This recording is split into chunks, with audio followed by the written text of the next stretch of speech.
Hello বন্ধুরা, ফিরে এলাম একটা নতুন ভিডিও নিয়ে। দেখতে পাচ্ছি আমি মেলায় এসেছিলাম সেদিনে। এটা অনেকদিন আগে ভিডিওটা করা হয়েছিল, ভয়েস দেওয়া হচ্ছিল না বলে দেওয়া হয়নি।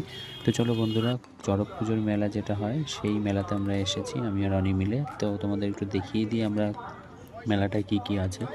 এখন বেসিক্যালি মেলা বলতে গেলে এই সাজগোজ জিনিসপত্র, মানে মেলা হয়ে গেছে এখন মার্কেটের মতো। তো এই মেলাটা মানে প্রত্যেক বছরই আসা হয়। তো এই বছর অনেকে নিয়ে প্রথমবার না, এটা দ্বিতীয়বার এসেছি। এর আগেও আমি এসেছিলাম আগের বছরে।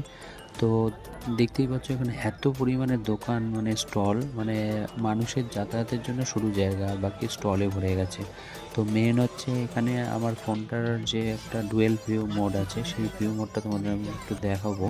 অনেকে বললাম যে আমরা একটু ডুয়েল ভিডিও মোডটা করে দেখি কীরকম লাগছে। দেখো ভালোই দেখাচ্ছে, পেছনের মানে ফ্রন্ট ক্যামেরা ব্যাক ক্যামেরা দুটোই একসাথে কাজ করছে। তো এই হলো মেলার ভিডিও। তোমাদের কেমন লেগেছে অবশ্যই তোমরা কমেন্ট করে জানিও। আর তোমাদের অবশ্যই আমি দেখাবো, যেটা মেলা হচ্ছে চড়ক মেলা। তো চড়ক গাছটাকেই তোমাকে এখনো দেখানো হয়নি, চলো তোমাদের দেখিয়ে দিই চড়ক গাছটা। তো তোমরা দেখতে হলো চড়ক গাছ, তোমরা দেখতেই পাচ্ছ। আর তোমরা কারা কারা এই মেলায় এসেছো অবশ্যই কমেন্ট করে জানিও। দেখা হবে পরের ভিডিওতে। টাটা।